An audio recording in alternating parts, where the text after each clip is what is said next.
কাঁচা আমের চাটনি অনুষ্ঠান বাড়ির মতন রেডি হয়ে গেছে। সার্ভ করবো এবারে। ভিডিওটা পুরোটা দেখে নিও একবার। নমস্কার বন্ধুরা, আপনারা দেখছেন কুকিং হাউস অফ অনিমা। আজকের রেসিপি হলো অনুষ্ঠান বাড়ির মতন কাঁচা আমের মিষ্টি চাটনি। কাঁচা আমের মিষ্টি চাটনি বানানোর জন্য আমি সবার প্রথমে একটি ভাজা মশলা তৈরি করে নেব। এখানে আমি 5 ফোড়ন নিয়ে নিয়েছি 1.5 চামচ, আর মৌরি নিয়ে নিয়েছি 2 চামচ, আর একটা শুকনো লঙ্কা। এগুলো আমি কড়াইতে আগে ভেজে নেব।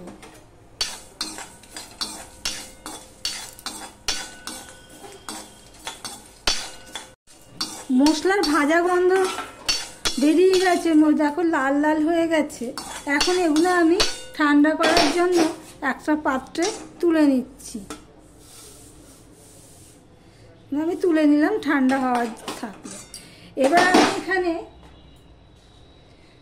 আম সিদ্ধ করার জন্য জল দিয়ে দিলাম।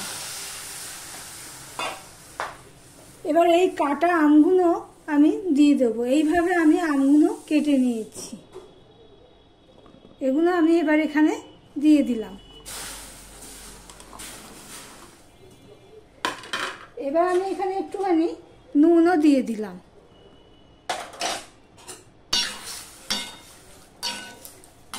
আমগুলো আমি অর্ধেক মতো সিদ্ধ করে নেব, পুরো সিদ্ধ করব না। এতে কি হবে, তবে আমটা খুব একটা টক না। আর যদি টক থাকে তাহলে কি হবে, সিদ্ধ করার সাথে জলটা না দিলেও হবে, টক জলটা বেরিয়ে যাবে, তাতে চিনিটা কম লাগবে। এবার ফোটার জন্য আমি অপেক্ষা করব। আমি ঢাকা দিয়ে দিয়েছিলাম, প্রায় 3 মিনিটের মতন ফুটছে। এবার দেখি আমটা অর্ধেক মতো সিদ্ধ হয়েছে কি না। হ্যাঁ, অর্ধেকের মতো সিদ্ধ হয়ে গেছে। এবার এটা আমি গ্যাসটা অফ করে দেব, দিয়ে আমগুলো আমি একটা থালায় তুলে নেব। আর জলটা আমি চাটনির মধ্যে দেব না।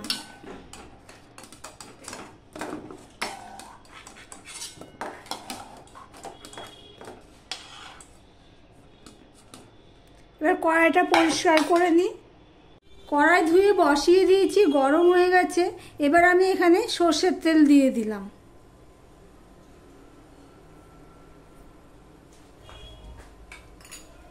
আর এখানে আমি 5 ফোড়ন নিয়েছি, আর একটা শুকনো লঙ্কা নিয়েছি। আমি প্রথমে শুকনো লঙ্কাটা ফোড়ন দিয়ে দেব।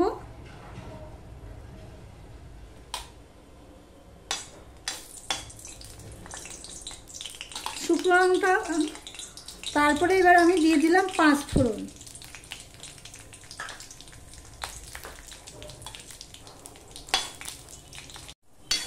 ফোড়নের গন্ধ বেরিয়ে গেছে।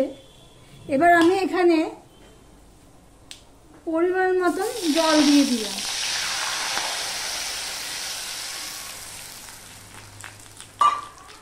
আর একটু জল দেবো, জলটা কম হয়েছে।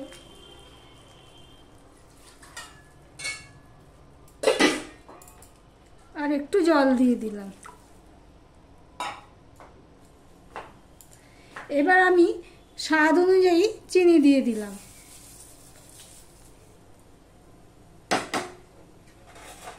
একটু নুন দিয়ে দিলাম।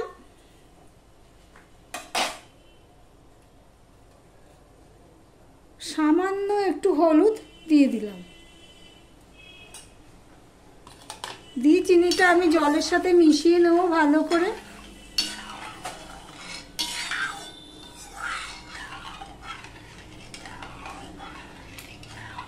আমি ঢাকা দিয়ে দিয়েছিলাম, ঢাকাটা তুলে দেখছি জলটা আমার ফুটে গেছে, চিনিটা সম্পূর্ণটা মিশে গেছে।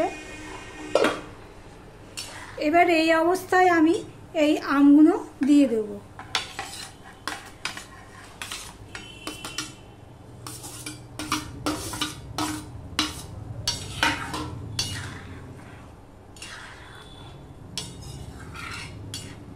এবার আবারও ঢাকা দিয়ে দেবো, 3-4 মিনিট ফুটতে দেবো।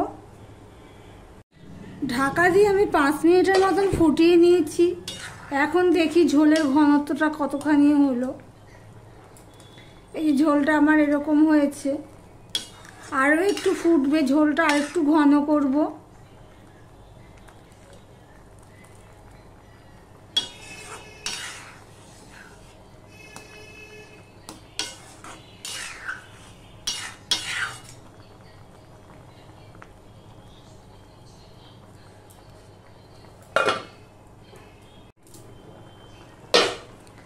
দেখো ঝোলটা ঘন হয়ে গেছে।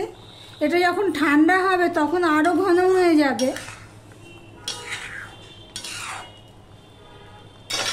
আমি এখানে ভাজা মশলা করে রেখেছি, এই ভাজা মশলাটা আমি সম্পূর্ণ দেব না, আবার কোনো দিন চাটনি করে দেবো, তার জন্য স্টোর করে রেখে দেব।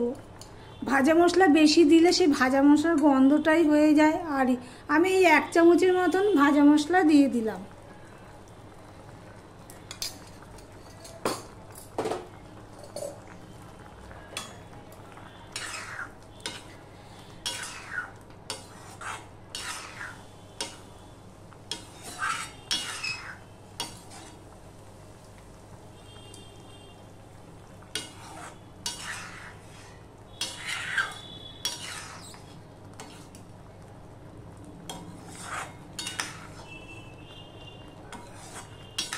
দেখো আমার চাটনিটা হয়ে গেছে। ঠান্ডা হলে আরেকটু ঘন হবে ঝোলটা। এবার আমি ঠান্ডা হওয়ার জন্য রেখে দেবো। গ্যাসটা আমি অফ করে দেব, দিয়ে ঢাকা দিয়ে দিলাম।